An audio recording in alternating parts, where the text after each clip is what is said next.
Bismillahirrahmanirrahim. Assalamualaikum warahmatullahi wabarakatuh. Waalaikumsalam warahmatullahi Waalaikumsalam wabarakatuh. warahmatullahi wabarakatuh. Ya, mohon izin kepada Pak Riza. Jadi, kami di sini dari kelompok 5 kelas MB4809 akan mempresentasikan hasil analisis kami terhadap PT Jasa Marga Tbk. Namun sebelum itu, izinkan kami untuk memperkenalkan diri. Yang pertama ada saya, Atin Mujib Dawa. Saya Halida Awad Wahdin.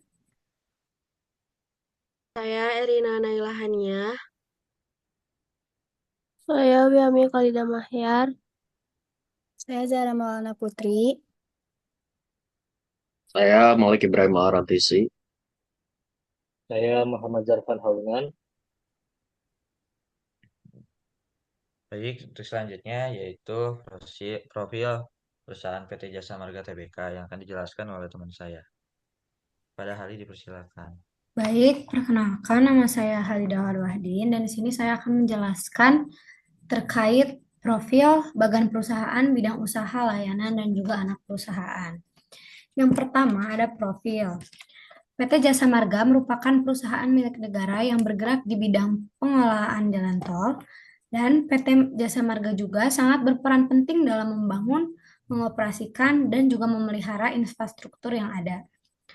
PT ini didirikan pada tanggal 1 Maret 1978 dan berkantor pusat di Jakarta. Selanjutnya ada bagan perusahaan. Bagan perusahaan ini dirancang untuk mendukung operasional dan juga pengelolaan jalan tol di Indonesia. Gambaran umum struktur organisasi jasa marga berdasarkan informasi publik, yaitu ada Dewan Komisaris, terbagi menjadi 3, yaitu ada Komisaris Utama, Komisaris Independen, dan juga Komisaris lainnya yang berkaitan dengan pemegang saham. Yang kedua ada direksi. Direksi ada Direktur Utama, Direktur Operasi, Direktur Keuangan, Direktur SDM dan Umum, Direktur Pengembangan Usaha, Direktur Teknologi Informasi, Direktur Pengelolaan Jalan Tol. Yang ketiga ada divisi operasional, unit operasi wilayah, regional maupun cabang. Yang pertama ada divisi teknik dan konstruksi, yang kedua ada divisi layanan pelanggan, ada divisi hukum dan kepatuhan, dan juga divisi IT. Untuk bidang usaha dan layanan, Jasa Marga itu bertanggung jawab penuh atas pembangunan, pemeliharaan, dan pengoperasian jalan tol, termasuk penarikan tarik tol di wilayah yang dikelola perusahaan.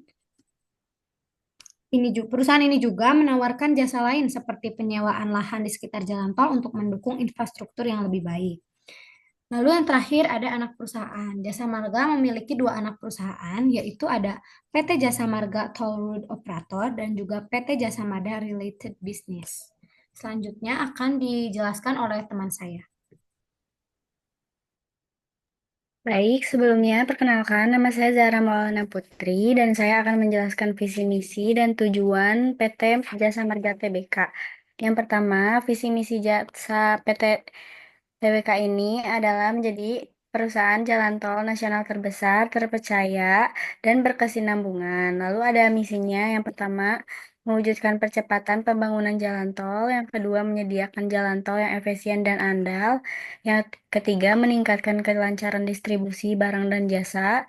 Lalu yang terakhir yaitu tujuannya.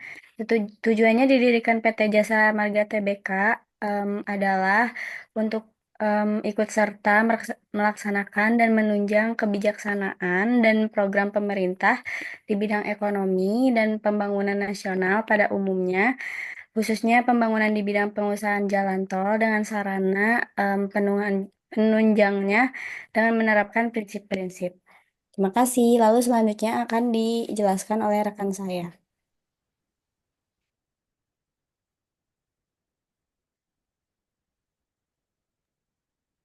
Baik, di sini saya Tinun Mujib Dawa akan menjelaskan mengenai audit lingkungan eksternal.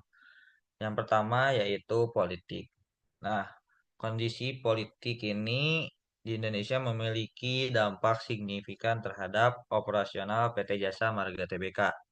Sebagai contoh, salah satu kebijakan pemerintah yang sangat berpengaruh adalah penghapusan pembatasan kegiatan masyarakat atau yang biasa kita kenal sebagai PPKM. Nah, dari penghapusan PPKM ini meningkatkan jumlah pengguna jalan tol sehingga hal tersebut berdampak positif bagi PT Jasa Marga Tbk. Nah, selanjutnya yaitu terdapat faktor ekonomi. Nah, mengapa ekonomi ini memiliki dampak terhadap PT Jasa Marga Tbk? Karena ketika ekonomi mengalami pertumbuhan, potensi peningkatan jumlah pengguna jalan tol semakin besar, sehingga berdampak positif terhadap pendapatan PT Jasa Marga. Sebaliknya, pada periode resesi, jumlah kendaraan yang melintasi jalan tol dapat menurun, sehingga mempengaruhi pendapatan perusahaan secara langsung. Nah, lalu selanjutnya yaitu terdapat faktor sosial, seperti pertumbuhan populasi dan urbanisasi. Pertumbuhan jumlah penduduk dan urbanisasi di Indonesia berdampak positif terhadap operasional PT Jasa Marga Tbk. Urbanisasi yang pesat terutama di wilayah perkotaan besar seperti Jakarta, Surabaya, dan Bandung menyebabkan peningkatan kepadatan lalu lintas. Sehingga banyaknya para pengguna atau konsumen yang ingin menggunakan layanan dari jalan tol. Sehingga hal tersebut dapat berdampak positif bagi PT Jasa Marga. Lalu yang selanjutnya terdapat teknologi. Nah, keunggulan teknologi ini yaitu ketika PT Jasa Marga Tbk menggunakan sistem e-tol memungkinkan transaksi tanpa tunai. Sehingga hal tersebut dapat mempercepat waktu transaksi yang sebelumnya membutuhkan 15 detik dalam sistem manual sehingga menjadi hanya 5 atau 9 detik. Nah, dampak dari penerapan e-tol ini memberikan dampak positif, yaitu meningkatkan efisiensi operasional, mengurangi antrian di gerbang tol, dan memperbaiki pengalaman pengguna. Selanjutnya, yaitu terdapat faktor lingkungan. Nah, dari faktor lingkungan ini ada yang menjadi tantangan. Proyek-proyek infrastruktur seringkali melibatkan konversi lahan yang dapat merusak habitat alam. Misalnya pembangunan jalan tol baru dapat mengubah pola aliran air atau mengganggu keanekaragaman hayati. Namun dampak positifnya yaitu dengan mengadopsi praktik konstruksi ramah lingkungan seperti penggunaan material, daur ulang, dan teknologi ramah lingkungan, PT Jasa Marga dapat mengurangi dampak negatif dan meningkatkan citra perusahaan di mata publik serta mematuhi ketentuan yang ditetapkan oleh pemerintah. Nah, selanjutnya yaitu terdapat faktor legal atau hukum. Nah, menjadi tantangannya yaitu perubahan regulasi atau kebijakan terkait izin pembangunan jalan tol, perubahan rencana tata ruang, dan penyesuaian tarif tol dapat mempengaruhi biaya dan waktu operasional proyek. Namun dampak positifnya yaitu kepatuhan terhadap regulasi ini memastikan bahwa PT Jasa Marga tetap berada dalam kerangka hukum yang sah dan dapat mencegah risiko hukum yang terkait dengan perizinan atau dampak lingkungan yang merugikan. Nah, selanjutnya ada faktor five force porter. Yang pertama itu ancaman pendatang baru. Dari industri jalan tol ini memang cukup sulit untuk memasukinya karena membutuhkan modal yang sangat besar dan persyaratan perizinan yang ketat. Namun, ada yang menjadi tantangan yaitu PT Jasa Marga menghadapi risiko dari perusahaan baru yang mencoba memasuki pasar jalan tol dengan mempertimbangkan kemajuan teknologi dan insentif pemerintah dalam sektor infrastruktur. Selanjutnya yaitu kekuatan tawaran pengganti, yaitu alternatif transportasi seperti kereta api atau yang sekarang sudah ada kereta cepat Bandung-Jakarta dan angkutan umum. Hal tersebut dapat menjadi tantangan atau ancaman bagi PT Jasa Marga Tbk. Nah, oleh karena itu, PT Jasa Marga Tbk perlu mengembangkan teknologi tertentu seperti sistem MLFF serta peningkatan pengoperasian sistem elektronik toll collection sehingga dapat meningkatkan ketertarikan pengguna. Selanjutnya yaitu kekuatan pembeli. Nah, pengguna jalan tol memiliki kekuatan tawar yang cukup besar, terutama di wilayah dengan banyak pilihan jalan tol atau tarif yang bervariasi. Hingga tantangannya yaitu penyesuaian tarif tol tepat waktu dan pemenuhan standar pelayanan minimum SPM harus dikelola dengan baik, terutama dalam menghadapi fluktuasi harga BBM yang berdampak pada biaya operasional dan inflasi. Selanjutnya ada kekuatan pemasok yang menjadi tantangan yaitu fluktuasi harga BBM yang menyebabkan inflasi dapat meningkatkan biaya operasional jalan tol. Oleh karena itu, PT Jasa Marga berusaha mengelola biaya ini dengan efisien.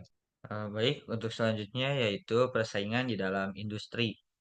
Nah, persaingan industri jalan tol Indonesia itu sangat kompetitif.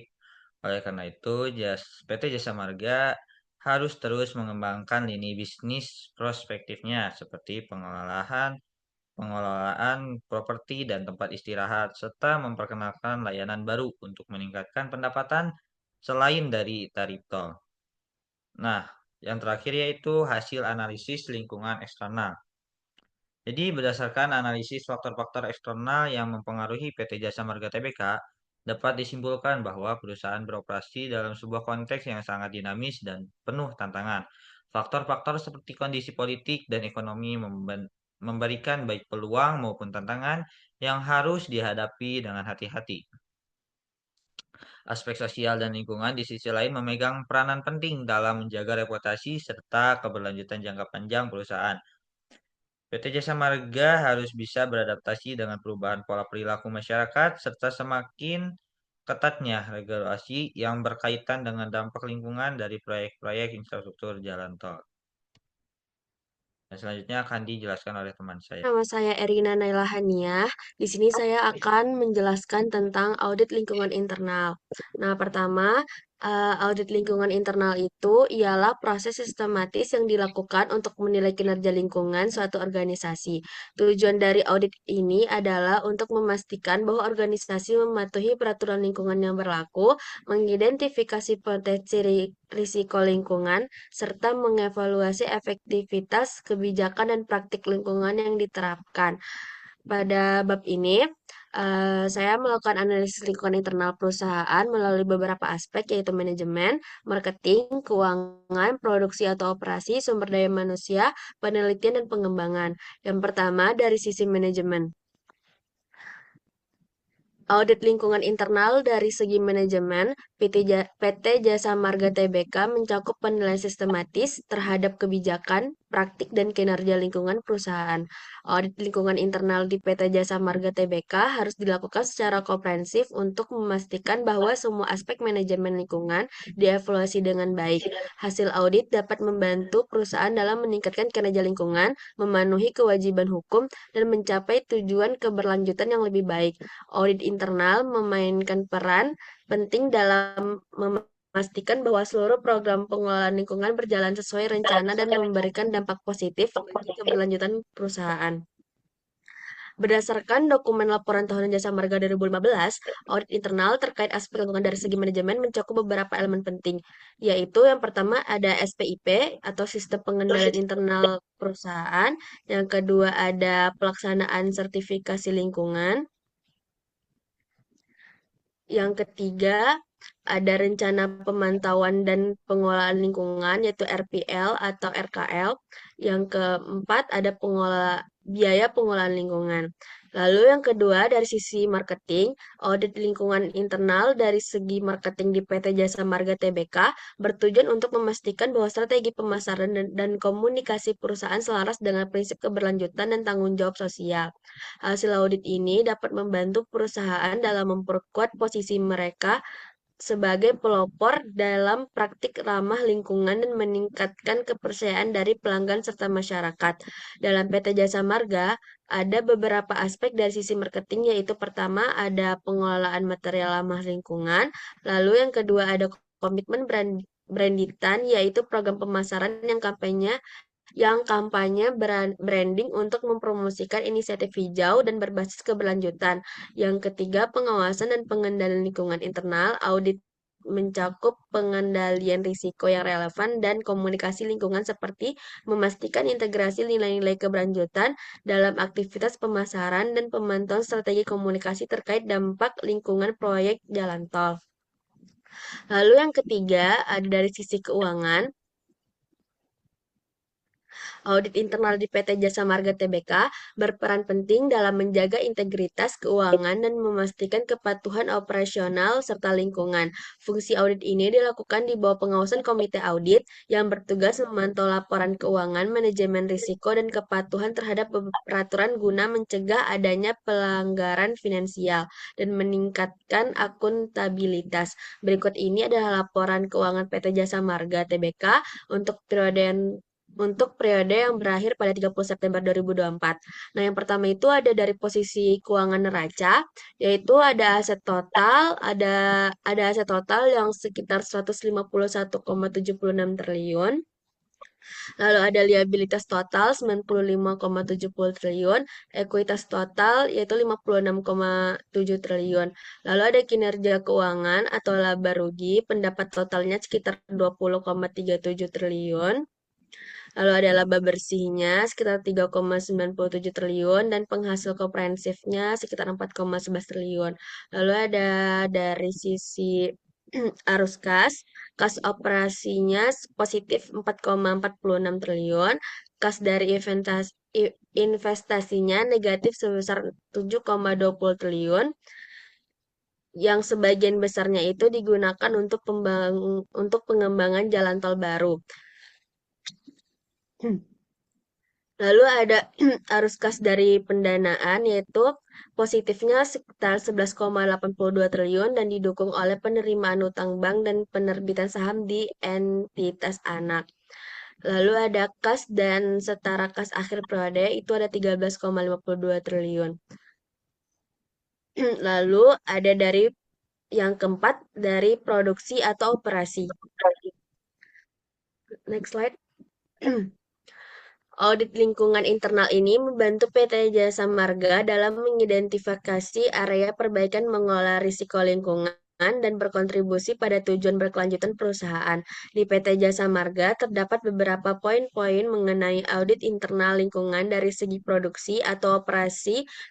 Pertama, ada sistem manajemen lingkungan atau SML yang memiliki sasaran utama untuk menciptakan lingkungan usaha yang hijau, sehat, bersih, asri, dan berkualitas, serta ekosistem yang terpenuhi di sekitar lingkungan. Yang kedua, penilaian risiko dan kajian lingkungan. Yang ketiga, ada penggunaan material ramah lingkungan. Yang keempat, pengolahan dampak lingkungan. PT Jasa Marga mematuhi analisis mengenai dampak lingkungan atau AMDAL dan memenuhi syarat kualitas lingkungan. Dan yang kelima, ada audit dan monitoring, yaitu ada pengawasan pelaksanaan sistem manajemen keselamatan dan kesehatan kerja atau SMK 3. Lalu dari sisi yang kelima, yaitu sisi sumber daya manusia. Audit lingkungan internal di PT Jasa Marga Tbk bertujuan untuk memastikan bahwa praktek manajemen SDM tidak hanya memenuhi standar regulasi, tetapi juga mendukung keberlanjutan dan kesejahteraan karyawan. Berikut ini adalah inisiatif sumber daya manusia PT Jasa Marga Tbk berkomitmen untuk mendukung keberlanjutan melalui pengelolaan SDM yang optimal.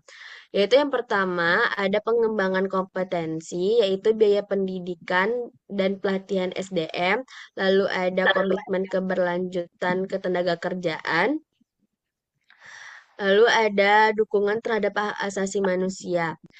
Yang keduanya ada fokus laporan keberlanjutan di portal hubungan investor, yaitu menerapkan prinsip triple bottom line atau 3P, itu fokus pada profit laba, people, dan planet atau lingkungan.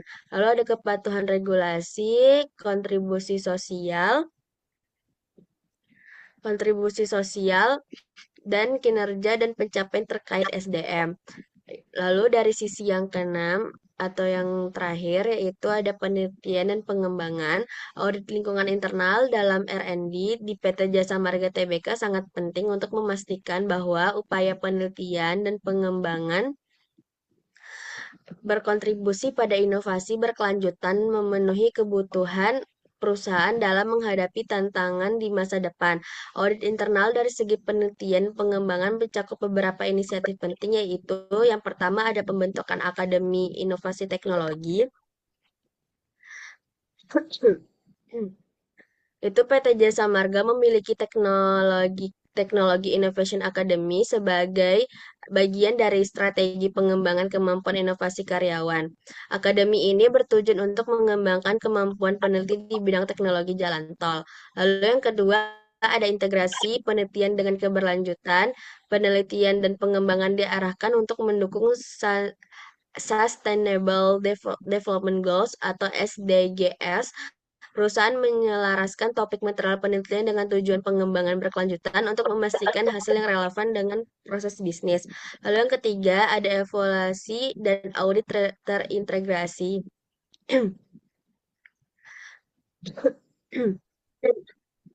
Yaitu Jasa Marga menerapkan evaluasi terhadap efektivitas penelitian dan pengembangan melalui pengawasan yang dilakukan oleh Internal Audit Group atau IAU. Tujuan dari audit ini adalah untuk memastikan program penelitian sejalan dengan strategi keberlanjutan perusahaan dan menciptakan inovasi yang berdampak positif. Lalu yang keempat ada program Jet Roadster Academy, yaitu salah satu bentuk pengembangan kompetensi adalah melalui program Jet Roadster Academy yang dirancang untuk melatih calon pegawai dan staf dalam memahami proses bisnis dan inovasi. Program ini mencangkup pengembangan individual melalui penugasan proyek berbasis penelitian dan inovasi grup yang fokus pada pengembangan produk baru dan solusi operasional yang lebih baik. Lalu yang terakhir atau yang kelima ada monitoring dan evaluasi teknologi. Perusahaan mengadopsi mekanisme audit internal untuk mengevaluasi implementasi inovasi teknologi termasuk kebahasa penelitian dalam meningkatkan efisiensi operasional. Penilaian ini dilakukan untuk mengidentifikasi area perbaikan dan memantau dampak penelitian terhadap peningkatan kualitas layanan jalan tol. Mungkin sekian dari saya dan dilanjutkan oleh rekan saya.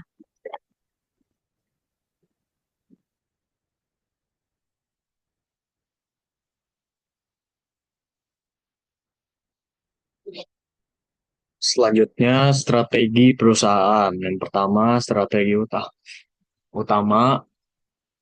Yang pertama ada ekspansi jalan tol. Jadi Jasa Marga terus menambah ruas tol baru untuk mengurangi kemacetan, terutama selama musim liburan dengan membuka jalan tol baru seperti tol Jakarta Cikampek Elevated. Yang kedua, inovasi teknologi dan digitalisasi. Jasa Marga telah meluncurkan e-tol atau pembayaran non-tunai yang membuat pembayaran di jalan tol lebih mudah. Yang kedua, ada strategi fungsional keuangan. Yang pertama, pendanaan proyek membangun jalan raya akan sangat mahal. Untuk mendukung proyek besar seperti jalan tol Trans Jawa, Jasa Marga sering menggunakan obligasi atau pinjaman bank. Dan yang kedua, efisiensi biaya operasional. Jasa Marga berusaha mengurangi biaya dengan menerapkan teknologi yang lebih efisien, seperti sistem pemantauan otomatis yang dapat mengurangi kebutuhan tenaga kerja di lapangan.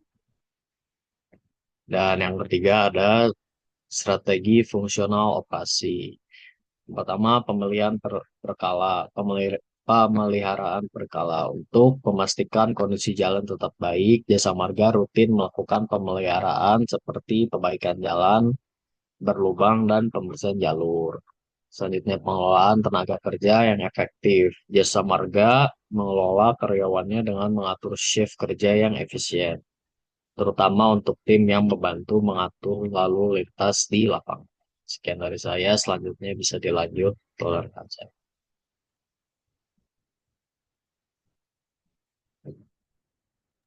Baik, perkenalkan nama saya Wiami Kalida Mahyar. Saya akan menjelaskan kinerja PT Jasa Marga Tbk.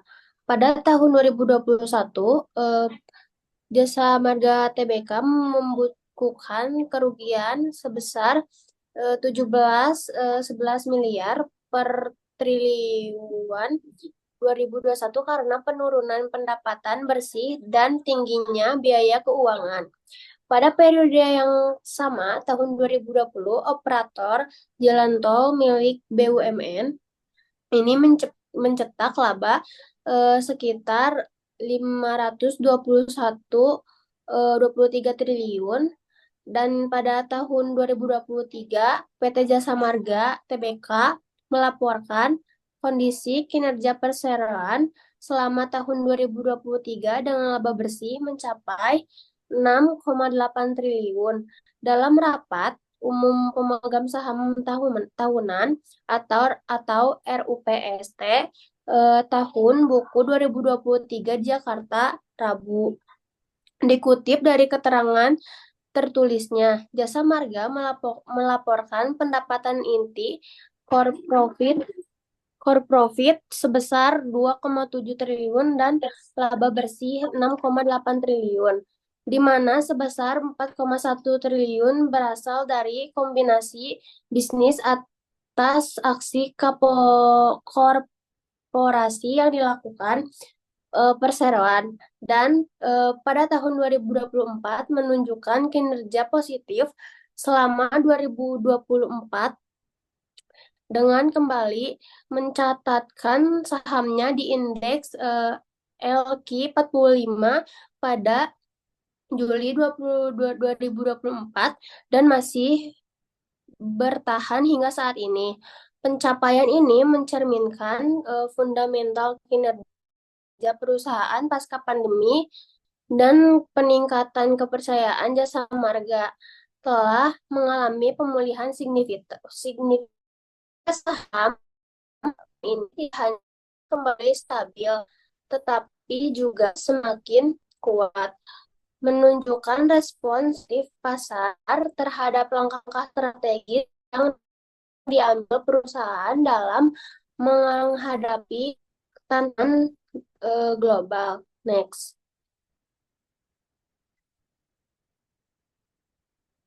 slide.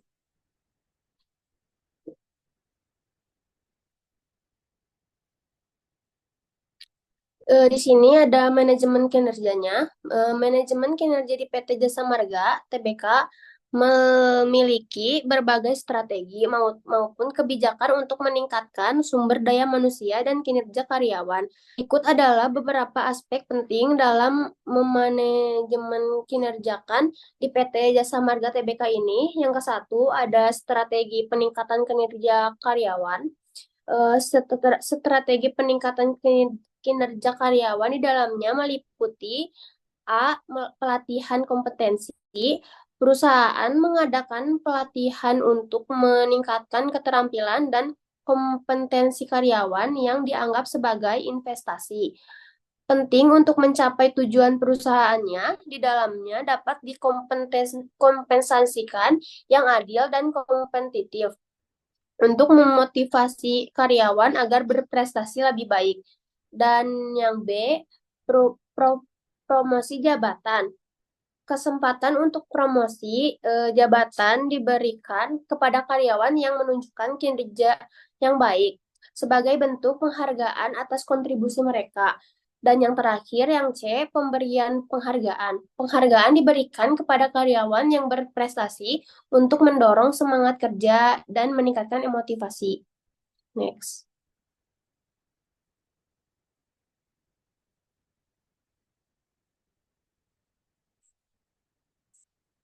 Di sini ada kendala dalam manajemen kinerjanya. Respon karyawan, beberapa karyawan kurang merespon terhadap pelatihan yang diadakan yang dapat menghambat peningkatan kinerja. Yang B, kepentingan pribadi. Karyawan mungkin memiliki kepentingan mendesak yang menghalangi mereka untuk mengikuti pelatihan, seperti masalah kesehatan. Yang C, lokasi pelatihan. Pemilihan lokasi pelatihan yang kurang strategis dapat menyulitkan karyawan untuk hadir. Yang ketiga ada solusi yang diterapkan. A. Penyuluhan, memberikan penyuluhan kepada karyawan tentang pentingnya mengikuti pelatihan susulan. Menyediakan pelatihan susulan bagi karyawan yang tidak dapat mengikuti pelatihan utama. Dan yang terakhir, yang C, kebijakan lokasi pelatihan. Membuat kebijakan baru untuk pemilihan lokasi terhadap yang lebih strategis atau mudah dijangkau.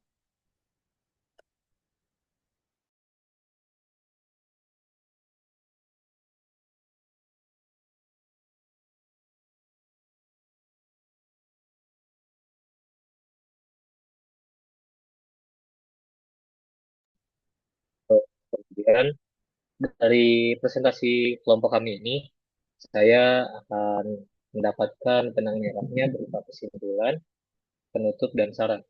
Nah, dalam makalah ini telah dilakukan analisis terhadap manajemen PT Jasa Marga Terbuka yang mencakup berbagai aspek strategis seperti operasional, sumber daya manusia, serta keuangan.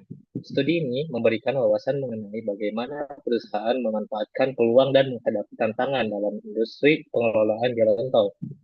Dengan fokus pada keberlanjutan, inovasi, dan efisiensi, PT Jasa Marga Terbuka menunjukkan komitmen untuk tetap menjadi pemimpin di bidang infrastruktur jalan tol di Indonesia.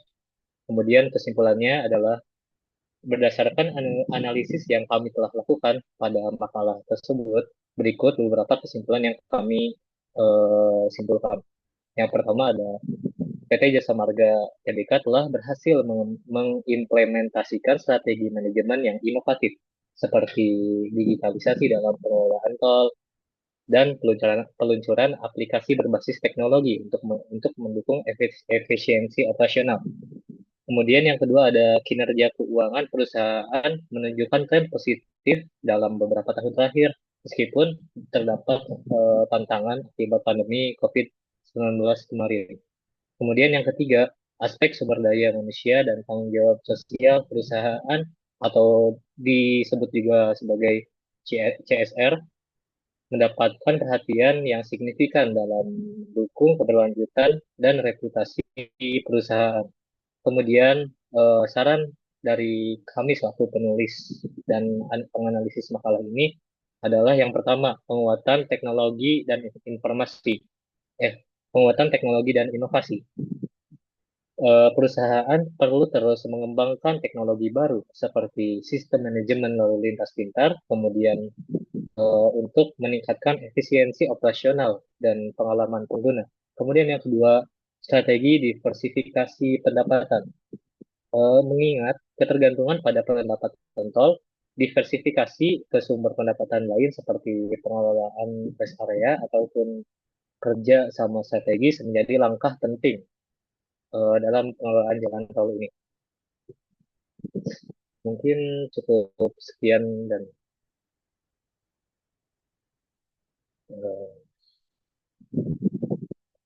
Sekian dari kelompok kami. Assalamualaikum warahmatullahi wabarakatuh.